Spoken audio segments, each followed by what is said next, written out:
Right now, the internet is full of great free workouts to do. The only problem is they're just random workouts. They're not solving a problem. What I wanted to do differently was to solve a problem for you. As a physical therapist, I see people all the time who have discomfort overhead, getting either weight up that way or just simply reaching. Simple things of arm overhead. And the most common reason is not rotator cuff weakness, but an inability of the shoulder blade to elevate and upwardly rotate. Let me show you what I mean. When your arm is by your side like this, the shoulder is a ball and socket orientation. And as we raise our arm up, the ball rolls up towards the top of the socket. But what's going to happen is near 90 degrees, it's going to hit the top of the socket and it will get stuck there if a group of muscles called the rotator cuff don't actually pull it down and create space. So then you can get higher. But it's going to get stuck again if the shoulder blade muscles don't elevate and upwardly rotate to fully clear so you can be all the way up there and feel fine about it.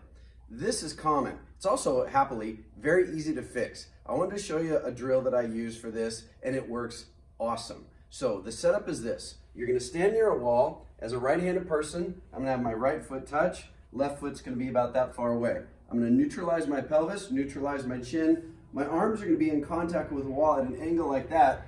The only thing touching the wall is the edge of my pinky. It's not my whole forearm, okay? Just the edge of the wall. Foot set, pelvis, chin, hands. Now I'm gonna shrug up, up, up, up, up, as far as I possibly can. By doing that, I'm putting my body in a position where one of my lesser used upwardly rotating muscles is getting used a lot. And if you use it, you will feel it. There'll be a little cramping sensation back there around your shoulder blade. Totally cool, harmless. Just shows that you're using something you haven't used for quite some time, or at least in that range of motion.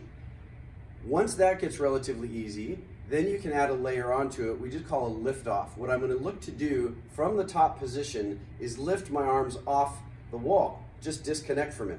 But how I do it is the important part, because if I lack this, I'm going to do something like that where it's obviously not my shoulder at all. So I'm going to have to lock in, own and control my body, and make my shoulder blade posteriorly tilt. Again, thinking about training it to clear the top. So setup is the same. I slide, I shrug, shrug, shrug, shrug, shrug. And when I get to the top where I can't get any higher, I'm gonna hold my body still, move my arms, put them back, slide back down. That's a little harder. Now, despite my best efforts, I still probably cheated a little bit where you saw my body move. The last thing we do is to take away all the cheat.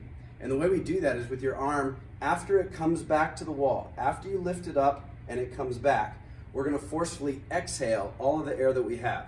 No extra breath, just whatever air is there at the time. And when you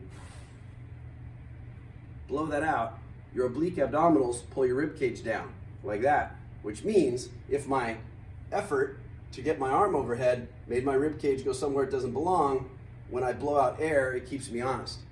And for me, because I don't do this particularly well anyway, I get a nice little stretch in my shoulder where I need it. So here's how the whole thing goes. Set up, toe, touch, because I'm right-handed. Left foot's about that far away.